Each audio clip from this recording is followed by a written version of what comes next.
الكريم أما بعد فأعوذ بالله من الشيطان الرجيم بسم الله الرحمن الرحيم قال الله سبحانه وتعالى في مقام آخر الذي خلق الموت والحياة ليبلوكم أيكم أحسن عملا وقال في مقام آخر كل من عليها فان وقال الله سبحانه وتعالى في مقام آخر كل نفس ذائقة الموت صدق اللہ العظیم وصدق رسولہ النبی الکریم الامین۔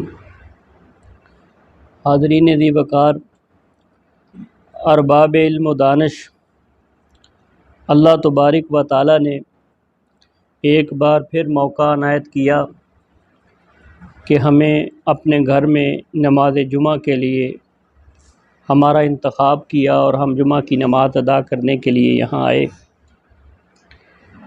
سامعین محترم، آپ یہاں اس مسجد میں متعدد بار یہ بات سن چکے ہیں کہ یہاں عقیدے کی محنت ہوتی ہے، ادعو الی اللہ کی پکار یہاں ہوتی ہے، لوگوں کو اللہ کی طرف رغبت دلائی جاتی ہے، مخلوق سے ناطہ توڑوا کر خالق کی طرف توجہ دلائی جاتی ہے۔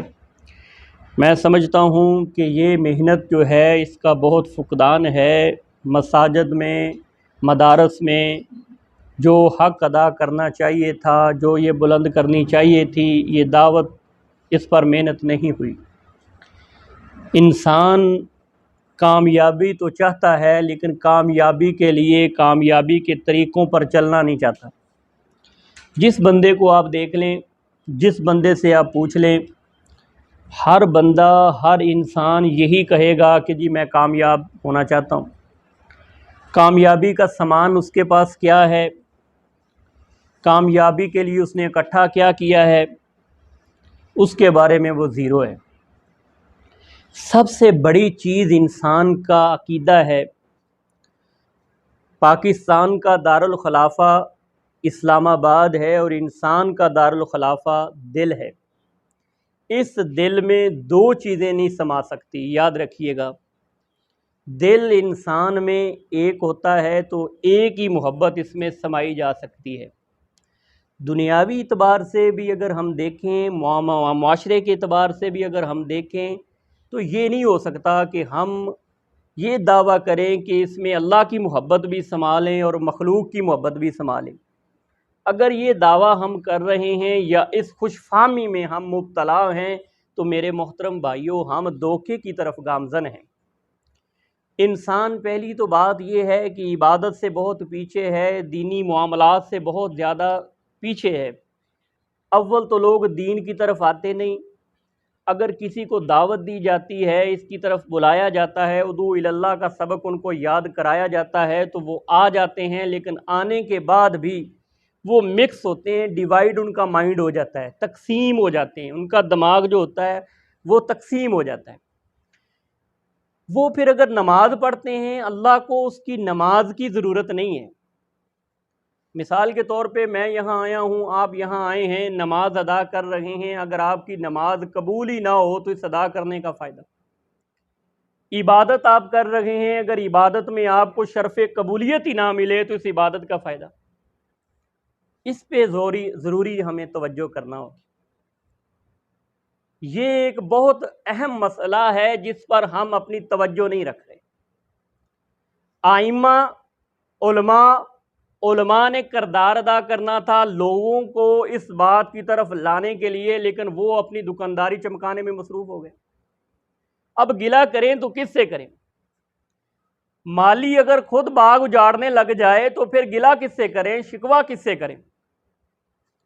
آج کے اس پرفتن دور میں شرک کے جراثیم جس انداز سے ہمارے خون میں مکس ہو چکے ہیں، الامان والحفیظ، اور نام دیے جاتے ہیں عبادت کے۔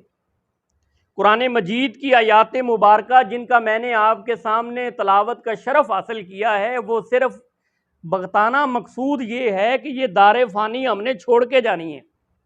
اگر مر کے مر جانا ہوتا تو پھر تو مسئلہ ہی صاف تھا، لیکن ایک زندگی ہے جس کو اللہ قرآن میں کہتا ہے الذی خلق الموت والحیات لیبلوکم ایکم احسن عملا، کہ ہم نے زندگی اور موت کو آزمائش بنایا ہے، ایکم احسن عملا، پھر ہم دیکھیں گے اچھے اعمال کون کر کے آتا ہے۔ اور یہ جو معاملات ہیں میرے محترم بھائیوں، دنیا کے یہ معاملات سارے ہی دھوکے میں ہیں۔ وَاعْلَمْ أَنَّ الدُّنْيَا دَارُ الْفَنَاءِ وَالْغُرُورِ وَالْآخِرَةُ دَارُ الْبَقَاءِ وَالسُّرُورِ، یہ دنیا جو ہے یہ فنا کا گھر ہے، مچھر کا پر ہے، مکڑی کا جالا ہے، دھوکے کا گھر ہے، اور آخرت کی زندگی ہے وہ باقی رہنے والی۔ اگر اس پیپر میں ہم فیل ہو گئے تو پھر مجھے بتائیں ہم پھر کامیابی کیسے اپنے آپ کی تیار کر رہے ہیں، کس کامیابی کی خوشیوں میں ہم مصروف عمل ہیں۔ پچھلے دنوں یہ کل پرسوں میٹرک کا رزلٹ آیا، 52,000 بچے فیل ہو گئے۔ اب یہ جو فیل ہوئے ہیں وہ یہ کہہ سکتے ہیں کہ ہم کامیاب ہو گئے، وہ شکوے تو کریں گے کہ جی ری چیکنگ کے لیے ہم اپنے آپ کو پیش کرتے ہیں، جی ہمارے ساتھ مارکنگ ہماری غلط ہوئی ہے، اب ایگزامینر نے ہمارے ساتھ جی زیادتی کر لی ہے، چیکنگ کرنے والوں نے زیادتی کر لی۔ یہ دعوے انسان دنیا میں بھی کرتے ہیں، آخرت میں بھی یہ ڈنڈی انسان مارے گا، لیکن وہاں چلنے والی نہیں ہے۔ جب انسان کے اعمال اس کے سامنے پیش کیے جائیں گے، انسان تو دعوے میں ہے جی میں مسجد میں جاتا ہوں، جی نماز پڑھتا ہوں، جی 5 وقت نماز ادا کرتا ہوں، جی میں وہاں جا کر جناب عبادت میں مصروف عمل رہتا ہوں، جی میں جناب روزہ رکھتا ہوں، میں شب بیداری کرتا ہوں، جی میں تہجد گزاری کر رہا ہوں۔ وہ ساتھ مسجد کی دعوت بھی دے رہا ہے، رب کی آگے بھی جھک رہا ہے، رب کے شریک کے ساتھ بھی وہ ذات میں بھی شریک بنا رہا ہے، صفات میں بھی شریک بنا رہا ہے، اور عبادت بھی کر رہا ہے۔ مجھے بتائیں اس کی عبادت کا کوئی مزہ ہے؟ اس کی عبادت کا کوئی فائدہ ہے؟ یہ ایک بہت بڑا دھوکہ ہے جو آج مسلمانوں میں آ گیا ہے، نہ کوئی سننے کے لیے تیار ہے، نہ اس کو سمجھنے کے لیے تیار ہے۔ اگر ہم اس بات کی طرف لوگوں کی توجہ دلاتے ہیں تو یہ بات عام انسان کو بہت عجیب لگتی ہے۔ ہم احباب کی محفل میں جب بیٹھے ہوں، دوستوں کو کہیں کہ یار یہ بات ہے، یہ بات ہے، یہ بات، وہ کہتا ہے جی یہ نئی باتیں نہیں ہیں، یہ پرانی باتیں ہیں، ہم نے یہ سنی بھی ہیں، سماعت بھی کی ہیں، کوئی نئی باتیں بتائیں، نئی باتیں جنت کی بتائیں۔ وہ کہے جی جنت کا کس کو نہیں پتا۔ لوگوں کو بتائیں جہنم، کہتے جی جہنم کا کس کو نہیں پتا۔ لوگوں کو بتائیں جی موت آنے والی ہے، جی موت کا کس کو نہیں پتا۔ یہ دار فانی چھوڑ کے ہم نے جانا ہے دار البقاء کی طرف، یار کس کو نہیں پتا۔ قرآن نے تو 1400 سال پہلے ایک ایک چیز کی آپ کے سامنے رہنمائی کی ہے، کوئی چیز آپ سے ڈھکی چھپی نہیں ہے۔ گلہ ہم کس سے کر رہے ہیں؟ ہم علماء سے گلہ کر رہے ہیں۔ کیا گلہ کر رہے ہیں؟ علماء نے قوم کو تقسیم کر دیا، قوم جب تقسیم ہو گئی ہمارے عقیدے تقسیم ہو گئے۔ اب حیرانگی بھی ہوتی ہے، ہر روز نیا کوئی فتنہ جنم لے رہا ہے، ہر روز نیا فرقہ جنم لے رہا ہے۔ اتنے فرقے ہو چکے ہیں، اتنے فتنے ہو چکے ہیں کہ جن کا نہ قرآن سے تعلق ہے، نہ آقا کے فرمان سے تعلق ہے۔ نام کس کا لے رہے ہیں، لبادہ کس کا اوڑھ رہے ہیں۔ دنیا کا لبادہ اوڑھتے تو کوئی ہمیں گلہ نہیں تھا، دنیا کا حوالہ دیتے تو ہمیں کوئی گلہ نہیں تھا، لیکن گلہ کیا کرتے ہیں؟ میں سنجیدہ باتیں کر رہا ہوں، آپ کی توجہ میں چاہتا ہوں، لوگ آتے جاتے رہیں گے، یہ باتیں امانت ہوتی ہیں، آپ توجہ میری طرف رکھا کریں۔ ٹائم بہت قلیل ہوتا ہے، موضوع چونکہ طویل ہوتا ہے، میں چاہتا ہوں کہ تھوڑے وقت میں بہت ساری باتیں آپ کے پہلو میں ڈالوں۔ عام خطیبوں کی طرح یا عام علماء کی طرح یہاں یہ فضا نہیں ہوتی، یہاں یہ فضا ہوتی ہے کہ ہم لوگوں کو صرف اور صرف ان کے مائنڈ کو، ان کے دل کو پالش کرتے ہیں۔ اگر آپ 7 دنوں کے بعد یہاں پالش کروا کے نہ جائیں اپنے عقیدے کو، کہ شرک کے جراثیم کو یہاں دھو کر نہ جائیں، میں سمجھتا ہوں ہم خائن ہوں گے، ہم خیانت کریں گے اس وقت کے بارے میں، اس ٹائم میں بھی خیانت کریں گے۔ تو میری کوشش یہ ہے کہ جتنی ٹائم میں گفتگو کروں آپ کی توجہ میری طرف ہونی چاہیے۔ میں ایک بہت اہم مسئلے کی طرف آپ کی توجہ دلا رہا ہوں، اور ساتھ میں نے آپ حضرات کے سامنے جو قرآن مجید کی آیات مبارکہ کی تلاوت کی ہے، اس کا متن جو ہے، اس کا جو مقصد جو ہے وہ بھی کسی سے ڈھکا چھپا نہیں ہے، لیکن میں آپ کو ایک کرائیٹیریا دے رہا ہوں، ایک نظام جو ایک اللہ تعالیٰ کے قرآن نے ہمیں دیا ہے، میں وہ آپ کے سامنے پیش کر رہا ہوں۔ وہ کیا نظام ہے؟ وہ نظام ہے کہ میرے محترم بھائیوں، ہم نے سب سے پہلے اپنے دل کو پالش کرنا ہے۔ یہ جو شرک کے جراثیم ہمارے خون میں مکس ہو چکے ہیں، ہم نے اس کو نکالنا ہے۔ وہ بات بہت زیادہ عام ہو چکی ہے، ایسے ایسے فتنے آج جنم لے رہے ہیں کہ اب ایمان بچانا مشکل ہو گیا۔ ہر بندہ 2-4 کتابیں پڑھ لیتا ہے، وقت کا امام بن جاتا ہے، 2-3 کتابوں کا مطالعہ کر لیتا ہے، حجت الاسلام والمسلمین بن جاتا ہے، شیخ القرآن بن جاتا ہے، شیخ الاسلام بن جاتا ہے۔ میں نے آپ کو پہلے کہا کہ گلہ صرف اس بات کا ہے کہ نام دین کا لیا جاتا ہے، نام قرآن کا دیا جاتا ہے۔ قرآن یہ دعوت کہاں دیتا ہے کہ اللہ کی ذات کے ساتھ کسی کو شریک کریں؟ قرآن یہ دعوت نہیں دیتا کہ رب کی صفات میں کسی کو شریک کریں۔ لیکن ممبر پر بیٹھ کر زبان سے شعلے برسانے والا آج کا درباری ملا، وہ اس بات کی طرف آواز لگا رہا ہے کہ لوگوں کو کہہ رہا ہے کہ وہ بھی کرتا ہے، یہ بھی کرتا ہے۔ اسلام نے بھی کے نقطوں کو ختم کیا اور ہی کو مقدم کیا، لیکن آج بھی کے جراثیم ہمارے خون میں اتنے گہرے ہو چکے ہیں کہ یہ باتیں ہمیں نہیں لگتی۔ طائف کی وادیوں میں جب پیغام لے کر اللہ کے رسول سید کونین صلی اللہ علیہ وسلم گئے تو لوگوں کو جا کر جب کہا کہ لوگوں لا الہ الا اللہ کہہ دو، لا الہ الا اللہ کامیابی کا راستہ ہے۔ ہمیں کلمہ پڑھا، ہمیں کلمے کے مفہوم کا ہی نہیں پتا کہ یہ مسئلہ کتنا گہرا ہے، یہ مسئلہ کتنا اہم ہے۔ لا الہ الا اللہ کی اگر مفہوم کا نہیں پتا تو میرے محترم بھائیو، کل من علیہا فان، یہ دنیا تو فنا ہونی ہے، اس میں ہم نے جواب کیا دینا ہے؟ مجھے بتائیں، قرآن نے تو یہ بھی کہہ دیا ہے کل نفس ذائقۃ الموت، ہر چیز نے موت کا ذائقہ چکھنا ہے، مرنا تو ہم نے ہے ہی۔ اگر وہاں ہمارا پیپر ناکام ہو گیا، ہمارا سوال نامہ ہمارے منہ پہ مار دیا گیا، جواب اعمال نامہ منہ پہ مار دیا گیا، مجھے بتائیں اس وقت کے پچھتاوے کا کوئی فائدہ ہوگا؟ اس وقت حسرت کا کوئی فائدہ ہوگا؟ انسان تو کہے گا جب اس کے اعمال اس کے سامنے پیش کیے جائیں گے، اس کے کرتوت اس کے سامنے رکھے جائیں گے، پھر وہ حسرت کرے گا۔ پھر وہ حسرت کیا کرے گا؟ وہ حسرت یہ کرے گا کہ جی مجھ سے جی غلطی ہو گئی، اب یہ ہے کہ اب مجھے ایک موقع اور دے دیا جائے۔ یہ تمنا تو انسان کی دنیا میں بھی رہتی ہے، یہ تو ہمارے اسکول کے بچے کی بھی تمنا رہتی ہے، کالج کے بچے کی بھی رہتی ہے، یونیورسٹی کے بچے کی بھی رہتی ہے۔ جب کسی معاملے میں فیل ہو جاتے ہیں کہتے ہیں جی ایک چانس اور دے دیں۔ دنیا میں تو چانس مل جاتے ہیں، لیکن وہ چانس ملنے والا نہیں ہے۔ آج کے مولانا صاحب کو جو چاہیے تھا، اس مولانا صاحب نے اس کی طرف توجہ نہیں دلائی۔ آپ مجھے بتائیں، لوگوں کو یہ نہیں پتا کہ لا الہ الا اللہ کا اصل مطلب کیا ہے۔ لا الہ الا اللہ کا ہم نے سادہ ترجمہ یاد کیا ہے، سادہ ترجمے کو یاد کر کر ہم نے جنت کو لے لیا ٹھیکے پر۔ ہم نے یہ دعویٰ کر لیا اور آج کے ملا نے یہ مشہور کر دیا، لو جی جس نے کلمہ پڑھ لیا وہ جنت میں جائے گا، جہنم میں جا ہی نہیں سکتا۔ مجھے بتائیں یہ کتنا بڑا خطرناک جملہ ہے جو آج کا مولوی بول رہا ہے، اور یہ ممبر پہ بولا جاتا ہے، یہ ممبر کی زینت بنی ہوتی ہے یہ جملے، اور مولوی بول رہے ہیں وہ لو جی جس نے کلمہ پڑھ لیا وہ جی جنت میں جائے گا۔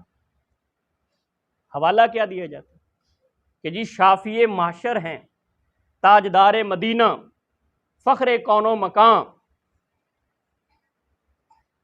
وہ تو شفاعت کریں گے، سفارش کریں گے۔ یہ ایک بڑا لمبا موضوع ہے کہ سفارش حضور صلی اللہ علیہ وسلم رب کی اجازت کے ساتھ کن لوگوں کی کرے گے۔ یہ ڈاکٹر صاحب نے آپ حضرات کے سامنے ترجمے میں قرآن پاک کی تلاوت میں یہ آپ کے سامنے رکھا ہوگا، لیکن آج کے مولوی نے مجھے بتائیں جو بندہ شراب بیچ رہا ہے اس کی اللہ کے نبی سفارش کریں گے؟ جو منشیات کا مکروہ دھندا کر رہا ہے اس کی اللہ کے نبی سفارش کریں گے؟ جو ناپ تول میں کمی کر رہا ہے اس کی اللہ کے نبی سفارش کریں گے؟ جو جھوٹ بول رہا ہے اس کی اللہ کے نبی سفارش کریں گے؟ جو کسی کا حق کھا رہا ہے اس کی اللہ کے نبی سفارش کریں گے؟ جو جناب کسی بھائی کو قتل کر رہا ہے اس کی اللہ کے نبی سفارش کریں گے؟ چینی کی ضرورت ہے، میرا مسلمان، میرا پاکستانی ترس رہا ہے چینی کے لیے، اور ذخیرہ اندوزی کرنے والے نے ذخیرہ اندوزی کی ہے اس نیت سے کہ مہنگی ہو جائے گی میں بیچوں گا، مجبوری سے فائدہ اٹھا رہا ہے، منافع خوری کر رہا ہے، اس کی اللہ کے نبی سفارش کریں گے؟ خودکشیاں جب عام ہو رہی ہیں، بچے جب بھوکے مر رہے ہیں، پیاسے مر رہے ہیں، اور تاجر 2 نمبری کر رہا ہے، تاجر فائدہ اٹھا رہا ہے مجبوری سے، اس کی اللہ کے نبی سفارش کریں گے؟ یہ ایک سمپل سوال ہے کہ سفارش کن کی کریں گے؟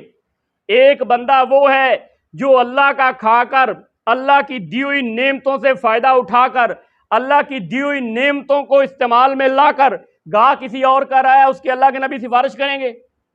اللہ کے نبی سفارش اس کی کریں گے جو رب کا ہوگا، اور یاد رکھیے محترم بھائیوں، رب رسول کا بھی وہی ہوتا ہے جو رب کا ہوتا ہے، جو رب کا نہیں وہ نبی کا بھی نہیں۔ ایک بندہ یہ دعویٰ کرے جی میں عاشق رسول ہوں، میں محب النبی ہوں، میں محب الرسول ہوں، دعویٰ کر رہا ہے، لیکن کام اس کے گستاخ رسول والے ہیں، کام اس کے احکام خداوندی سے بغاوت والے ہیں، کام اس کے شریعت سے بغاوت والے ہیں، کام وہ کر رہا ہے جو اللہ کے نبی نے منع کیا تھا۔ اللہ کے نبی نے تو یہ کہا تھا کہ قبروں کو سجدہ گاہ نہ بنانا، میری قبر کو سجدہ گاہ نہ بنانا۔ اللہ کے نبی نے تو یہ کہا تھا کہ رب کے سامنے جستجو کرنا، رب کے سامنے التجا کرنا، جبین نیاز اللہ کے سامنے جھکانا، جھولیاں رب کے سامنے پھیلانا، آنسو رب کے سامنے بہانا، ہاتھوں کو رب کے سامنے اٹھانا، جبین نیاز جھکا کر جھولی پھیلا کر رب سے التجا کرنا، رب سے دعا کرنا، رب سے ندا کرنا۔ اللہ کے نبی نے پیغام یہ دیا تھا، طائف کی وادیوں کی محنت یہی تھی، اسلام کی پیغام یہی تھا، رب نے احکام یہی دے کر بھیجے تھے، اللہ کے نبی نے یہ دعوت عام کی تھی، صحابہ نے اس پر اپنے آپ کو پیش کیا تھا، مشرکین مکہ نے مقابلہ کیا تھا، صحابہ نے تن من دھن لٹا کر اس گلشن کو سیراب کیا تھا، اس کو خون کے پانی سے سیراب کیا تھا۔ یہ جو اسلام آج ہمارے پاس پہنچا ہوا ہے، یہ جو قرآن آج ہمارے پاس پہنچا ہوا ہے، اس دور کی طرف نظر ڈال کے دیکھیں، اس کی طرف آپ نظر ڈالیں گے تو روز روشن کی طرح یہاں ہو جائے گا۔ وہ ماحول کوئی آسان ماحول نہیں تھا، وہ جو دعوے کرنے والے تھے، وہ جو وفاؤں کے پیغام دینے والے تھے، وہ جو محبتوں کے پیغام دینے والے تھے، وہ جو اللہ کے نبی کے صادق اور امین مانتے تھے، لیکن رب نے جب جا کر یہ اللہ کے نبی نے یہ کہا کہ رب کے علاوہ کسی سے نہیں ہوتا، رب کے علاوہ کوئی مشکل کشا نہیں ہے، کوئی حاجت روا نہیں ہے، کوئی بگڑی بنانے والا نہیں ہے، کوئی عزت دینے والا نہیں ہے، کوئی ذلت دینے والا نہیں ہے، کوئی زندگی کا مالک نہیں ہے، کوئی نفع کا مالک نہیں ہے، کوئی موت دینے والا نہیں ہے۔ پھر وہ جو سلام کرتے تھے ہاتھ، وہ جو ویلکم کرتے تھے، جو اپریشیٹ کرتے تھے، پھر وہ دشمن بن گئے۔ اللہ کے نبی کو صادق امین تو مشرک مانتا تھا، اللہ کے نبی کو تو کافر صادق اور امین مانتے تھے، پھر وہ محبتیں نفرتوں میں کیسے بدلی، پھر وہ وفائیں جفاؤں میں کیسے بدلی؟ میرے محترم بھائیوں، وہ صرف اس وجہ سے بدلی کہ اللہ کے نبی نے یہ پیغام دیا تھا، اور یہ پیغام نبی کا ذاتی نہیں تھا، احکام خداوندی میں یہ شامل تھا۔ ہر نبی کو یہ پیغام دیا جاتا ہے کہ نبی مخلوق میں جا کر یہ پیغام بلند کرتا ہے، یہ صدا بلند کرتا ہے۔ نبی کی دعوت کا مقصد یہ ہوتا ہے۔ لا الہ الا اللہ ہمیں نہ ترجمے سے یاد ہوا، نہ مفہوم ہمارے دل میں اترا۔ میرے محترم بھائیوں، آج اگر تخیلات کی دنیا میں غوطہ لگا کر، تصورات کی دنیا میں کھو کر، کبھی تنہائی میں جا کر اپنے ضمیر سے سوال پوچھنا کہ لا الہ کا مفہوم مشکل ہے یا آسان، اتنا آسان مفہوم ہے جس سے قرآن بھرا پڑا ہے، الحمد کی دال سے لے کر والناس کی سین تک، جہاں رب نے اپنی ربوبیت کو بیان کیا، محبوب کی رسالت کو بیان کیا، انبیاء کی زندگیوں کے بارے میں بیان کیا، انبیاء کو جو تکلیفیں آئیں ان کے بارے میں بیان کیا، انبیاء نے بتوں کی جو نفی کی اس کے بارے میں بیان کیا، اور لوگوں نے جو آگ کو پوجا کی ان کے بارے میں جو بیان کیا، وہ جو عقلی دلیلیں پیش ہوئی، وہ جو نقلی دلیلیں پیش ہوئی، وہ جو قرآن کا پیغام نبیوں نے دعوت کا پیغام نبیوں نے رکھا، اور قرآن نے آ کر اس کی تصدیق کی، عیسیٰ علیہ السلام کی دعوت کی تصدیق کی، موسیٰ علیہ السلام کی دعوت کی تصدیق کی، تمام انبیاء کی دعوت کی تصدیق کی، اور دعوت صرف اور صرف یہ تھی۔ رسول اللہ بھی کوئی نیا پیغام لے کر نہیں آئے تھے، محمد رسول اللہ کا بھی کوئی نیا پیغام نہیں تھا، وہ پیغام جو آدم سے لے کر جناب عیسیٰ تک چلتا رہا، جو نبی دعوت دیتے رہے، جو رسول دعوت دیتے رہے، وہی پیغام آ کر رسول اللہ نے بھی امت کو سامنے پیش کیا۔ لیکن دین مکمل ہو گیا، اب نبی آنے والا کوئی نہیں، کوئی پیغام آنے والا نہیں، یہ کتاب بھی دائمی ہے، نبوت بھی دائمی ہے، اب نہ کوئی کتاب اور آنے والی ہے، نہ نبوت اور آنے والی ہے۔ لمٹڈ پیغام ہوتا تھا باقی انبیاء کا، لمٹڈ دعوت ہوتی تھی باقی انبیاء کی، لیکن رسول اللہ جب آئے، اور یوم اکملت لکم دینکم، دین کی تکمیل ممکن ہوئی، دین کو مکمل کر دیا، دعوت مکمل کر دی۔ پیغام کیا دیا؟ حجۃ الوداع کا مفہوم آپ کے سامنے نہیں ہے، رسول اللہ صلی اللہ علیہ وسلم نے صحابہ کو گواہ بنا کر کہا، اے صحابہ میں آپ کے سامنے دین مکمل کر چکا ہوں، اللہ کا پیغام آپ کے سامنے رکھ چکا ہوں۔ صحابہ نے اس پیغام کو آگے پھیلایا، صحابہ نے اس پیغام کی آگے تائید کی، صحابہ میدانوں میں اترے، صحابہ نے جانوں کے نذرانے پیش کر دیے، بیویوں کو بیوہ کروا دیا، بچوں کو یتیم کروا دیا، لیکن رسول اللہ کی دعوت کو ادھورا نہیں چھوڑا۔ یہ پیغام جو تھا، اس پیغام پہ ہمارا لگا کچھ نہیں ہے، اس لیے ہمیں اس پیغام کی سمجھ نہیں آ رہی۔ میرے محترم بھائیوں، دوستوں، بزرگوں، اگر آپ کا عقیدہ مکس ہوا تو آپ کو عبادت میں کوئی فائدہ نہیں ہے۔ یہ ماتھے رگڑنے سے آپ کو جنت ملنے والی نہیں، یہ ہماری ریاضت اس حد تک ہے ہی نہیں۔ ہماری ریاضت تو ویسے بھی وہ نہیں ہے۔ ہم کھڑے مسجد میں ہوتے ہیں، خیال ہمارا بازار میں ہوتا ہے۔ ہم مسجد میں نماز کے لیے آتے ہیں، 5 منٹ پڑھتے ہیں، باہر جاتے ہیں، دھوکہ کس کو دینا؟ کیوں؟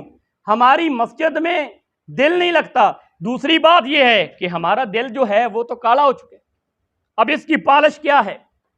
اس کی پالش یہ ہے کہ آج کے مولوی نے جو دعوت دینی تھی اس مولوی نے وہ دعوت کا حق ادا ہی نہیں کیا۔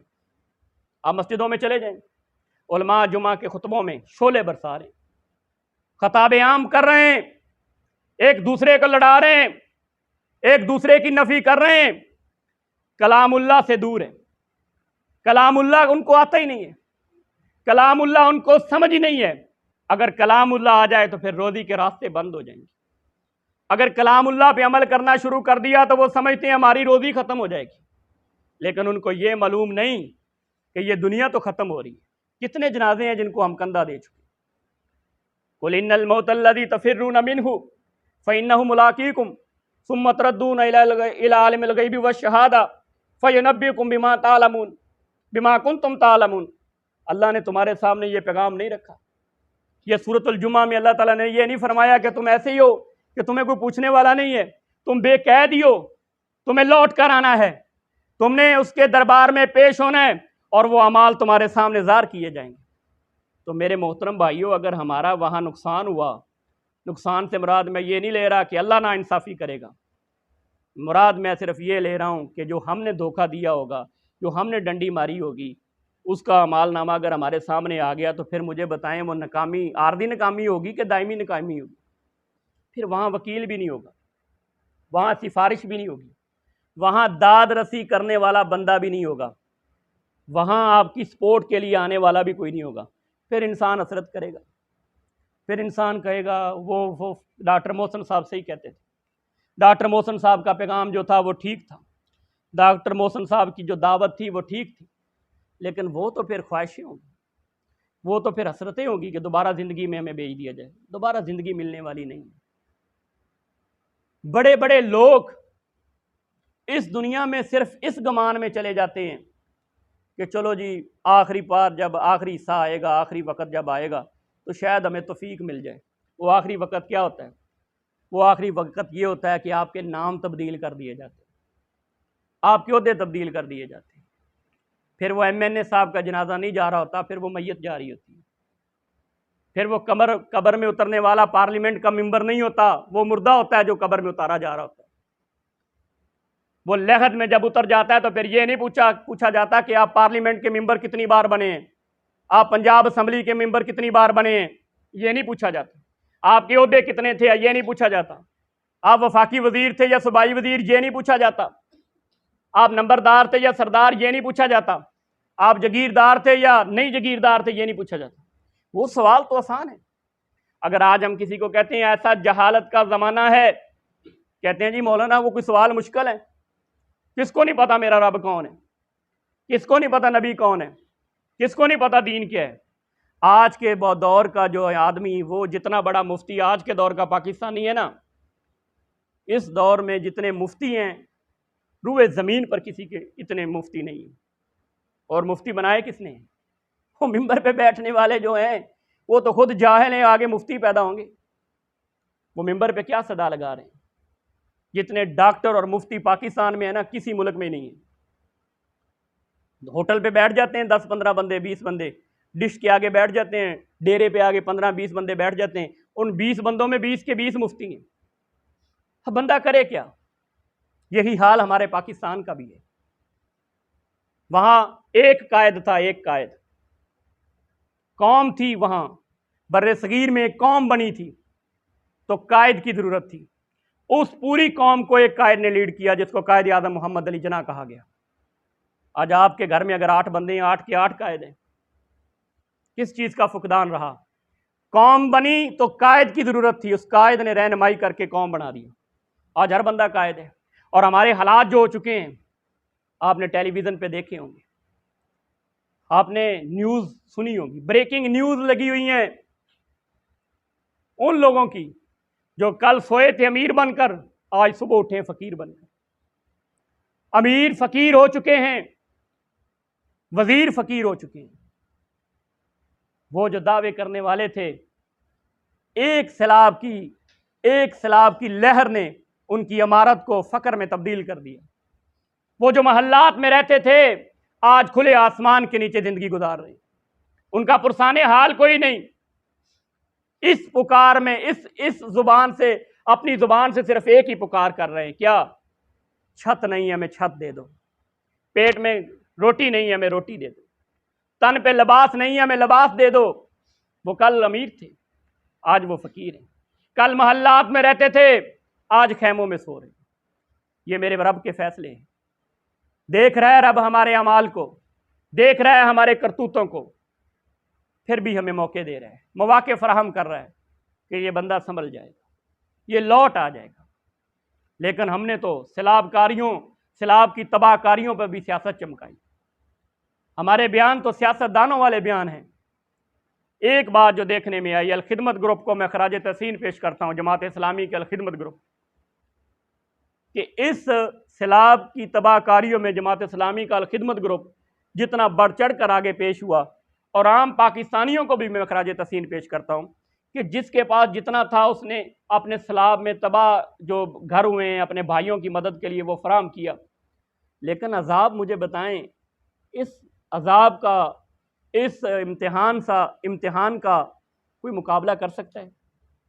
نہیں کر سکتا۔ اس امتحان کا مقابلہ نہیں کر سکتا، اس کا اندازہ بھی نہیں لگایا جا سکتا۔ اندازہ لگانے والے اندازہ تو لگا رہے ہیں، خمیازہ جو ہے، وہ جو اس کا نقصان ہوا ہے وہ اکٹھے کر رہے ہیں کہ اس کے گھر کیا ہوا، اس کا گھر کیا ہوا۔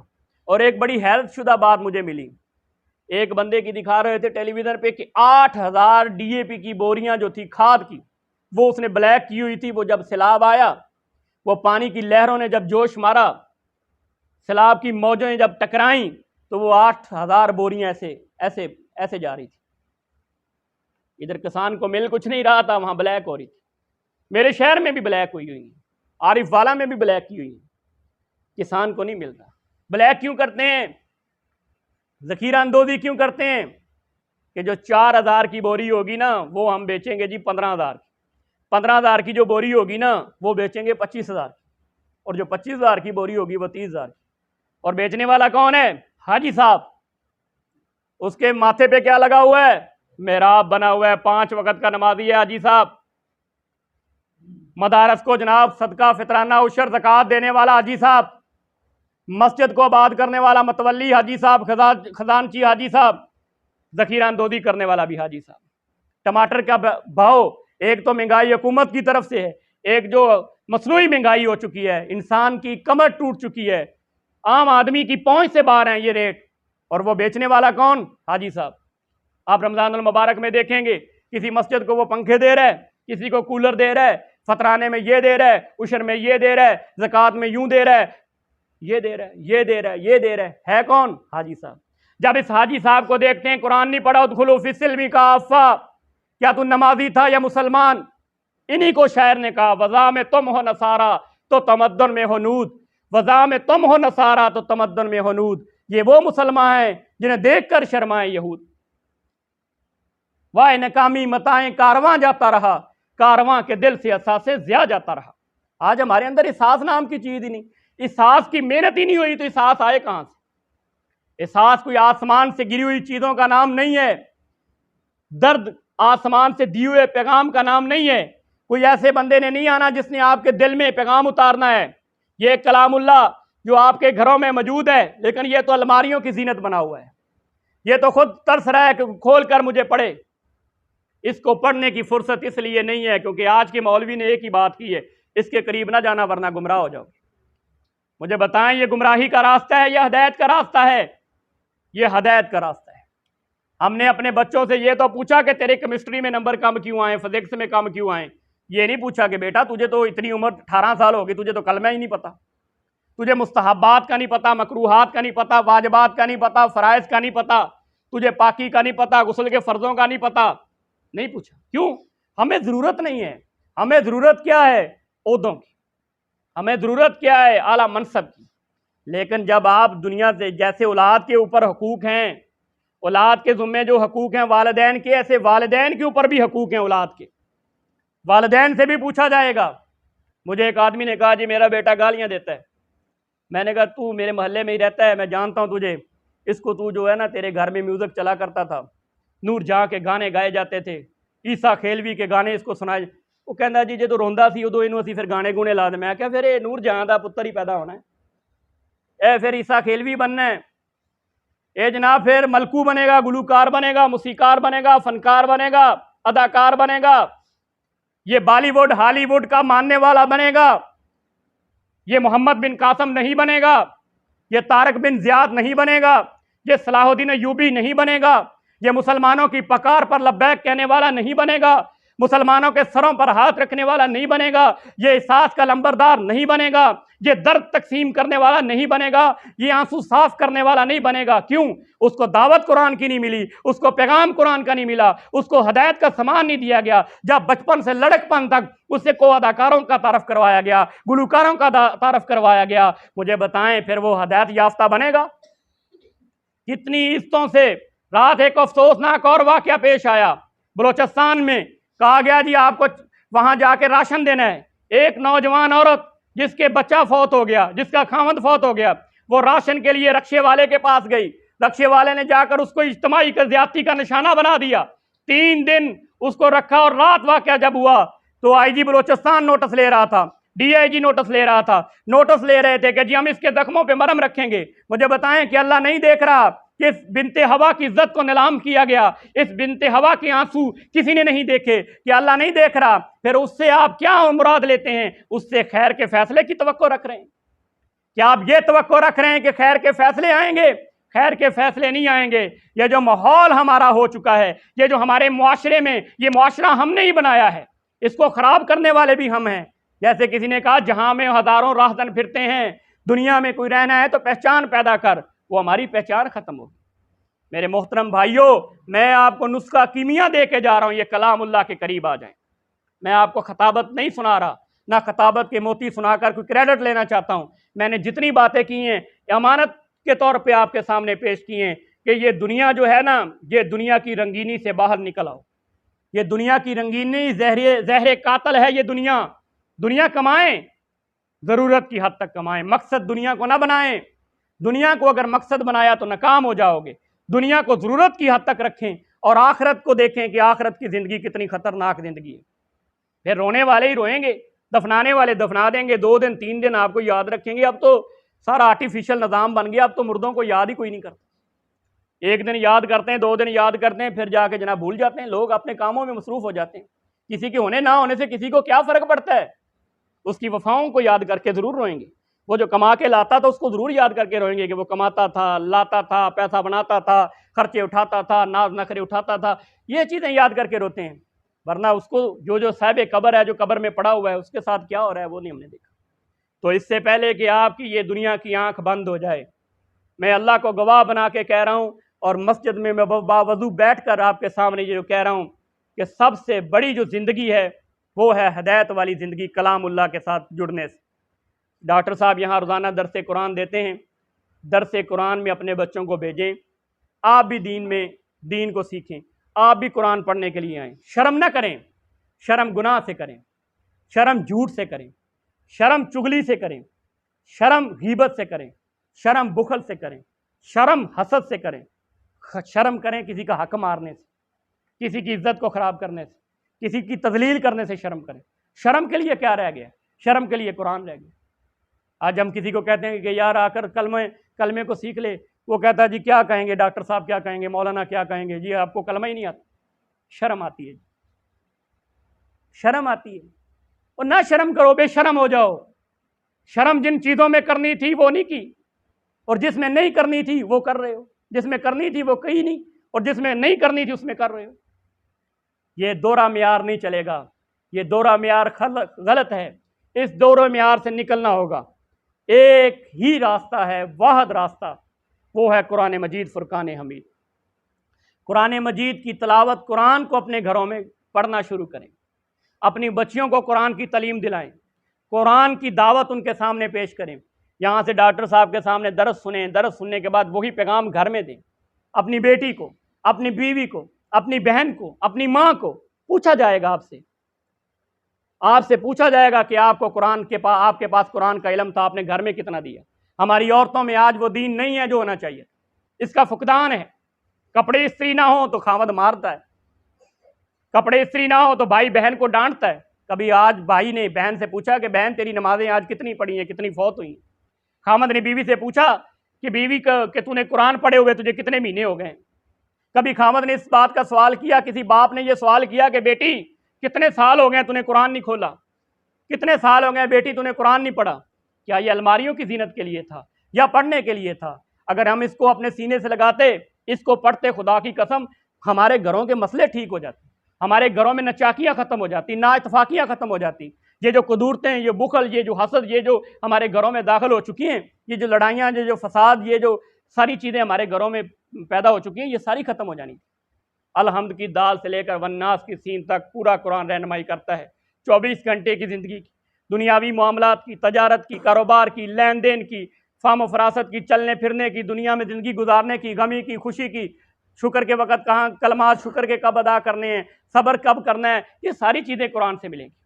اور چیزوں کی طرف توجہ نہ دیں, ورنہ جس راستے کی طرف آج کے لوگ لگا رہے ہیں, آج کے جو فتنے جو پیدا ہو چکے ہیں, وہ فتنے آج جن باتوں کی طرف لا رہے ہیں. اور رات ایک کلپ سنا, اس سے بڑا افسوس ہوا. مرزا جیل میں ہے, ایک بہت بڑا اٹھا ہوا ہے ڈاکٹر محمد علی مرزا. اس نے رات کہا کہ میں منگولوں کی اولاد ہوں, منگولوں نے یہ کر دیا, منگولوں نے یہ کر دیا. رات تو یہ لگ رہا تھا کہ وہ سلطان رہی بول رہا ہے, کوئی دین کا طالب علم نہیں بول رہا. یہ جو مولوی آج کے شعلے برسا رہے, یہ جو قوم کو تقسیم کر رہے ہیں, ان کے جنگل سے نکل آئیں, ورنہ گمراہی کے گڑھے میں آپ کو پھینک دیں گے. آپ خود قرآن کا مطالعہ کریں, قرآن کو پڑھیں, قرآن کو سمجھ کر پڑھیں گے تو انشاءاللہ العزیز آپ کے مسئلے حل ہوتے جائیں گے, آپ کے عقیدے ٹھیک ہوتے جائیں گے, آپ کے شرک کے جراثیم ختم ہوتے جائیں گے. ورنہ یہ جو لوگ ہیں, کوئی ادھر لے کے جا رہا ہے, کوئی ادھر لے کے جا رہا ہے. ہم جو ہیں, یہاں کی جو فضا ہے, یہاں کا جو ماحول ہے, ہم کہیں نہیں آپ کو لے کے جا رہے ہیں, ڈاکٹر صاحب کہیں نہیں ہم اس قرآن کے پاس لے کے آ رہے ہیں کہ اس قرآن کے قریب آ جاؤ. یہ رسول اللہ صلی اللہ علیہ وسلم پر اتری ہوئی کتاب ہے, یہ رب نے بھیجی ہے, یہ محفوظ ہے, اور اس کی حفاظت کا ذمہ اللہ نے خود لیا ہوا ہے. اس کو ہم پڑھا رہے ہیں. نہ ہم فرقہ واریت کی بات کر رہے ہیں, نہ فرقہ واریت کی دعوت دے رہے ہیں. میرا ملک ان چیزوں کا متحمل بھی نہیں رہا. فرقہ واریت کے حالات آپ نے شام کے بھی دیکھ لیے, برما کے بھی دیکھ لیے, چچنیا میں کیا ہوا, بوسنیا میں کیا ہوا, آپ کے پڑوس ایران میں کیا ہوا, پاکستان میں کیا ہوا. ہم نے ہر فرقہ واریت کا انجام دیکھا ہے. ہم ملک کے اداروں سے بھی مطالبہ یہی کرتے ہیں, مقتدر حلقوں سے بھی مطالبہ یہ کرتے ہیں کہ فرقہ واریت کو ختم کیا جائے, ایک قرآن کی دعوت پر سب کو اکٹھا کیا جائے. مسئلے حل ہو جائیں گے اگر قرآن کی دعوت پر آئیں گے.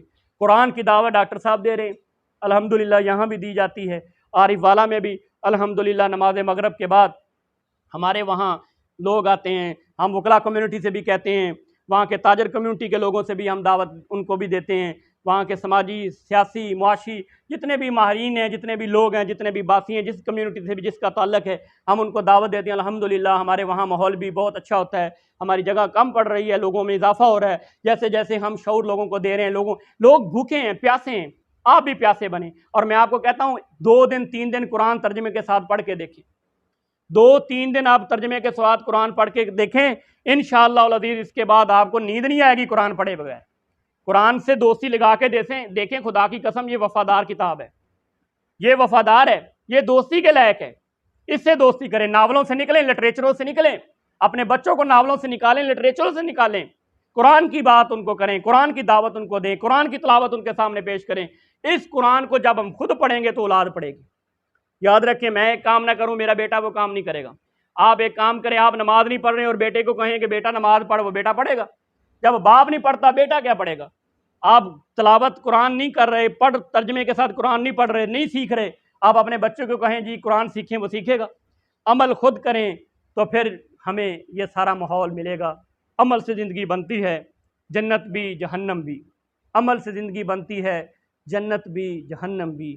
یہ خاکی اپنی فطرت میں نوری ہے نہ ناری, یہ عہدے بھی عارضی, یہ چدراہٹیں بھی عارضی, یہ معاشرے میں رہنا بھی عارضی, یہاں کی زندگی عارضی, لڑکپن عارضی, جوانی عارضی, بڑھاپے عارضی. اصل زندگی کیا ہے؟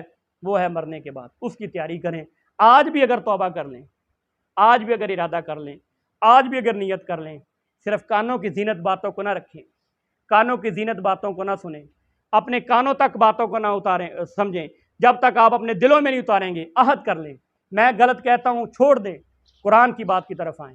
اگر میری بات قرآن والی ہے, میری بات کلام اللہ والی ہے, تو آنکھیں بند کر کر اس کی تقلید کر لیں, آنکھیں بند کر کے اس پر عمل شروع کر لیں, اور عمل کر کے دیکھیں آپ کی زندگیوں میں تبدیلی کیسے آئے گی. اصل تبدیلی بھی یہ ہے، حقیقی تبدیلی بھی یہ ہے۔ آپ قرآن سے محبت کر کے دیکھیں تو قرآن آپ کی زندگی میں تبدیلی لے آئے۔ جن مسائل کا نہیں پتہ اس میں مت الجھیں، ایسے فضول بحث مت کیا کریں، فضول چیزوں کی طرف نہ لے کے جائیں۔ یہ چیزیں جو میں نے آپ کے سامنے عرض کی ہیں، ان چیزوں پہ بھی غور کریں۔ اللہ تبارک و تعالی ہمیں قرآن پر چلنے کی، دین کو سمجھنے کی، دین کو سیکھنے کی، کلام اللہ کی تلاوت کرنے کی، شرک کو ختم کرنے کی، شرک کی دعوت کو لگام دینے کی توفیق عطا فرمائے۔ ہمارے گھروں میں قرآن کی تلاوت اللہ تبارک و تعالی ہم پہ کرم فرمائے کہ ہم کلام اللہ کی تلاوت سے اپنے گھروں کو مزین کریں۔ وَمَا عَلَيْنَا إِلَّا الْبَلَاغُ الْمُبِينُ۔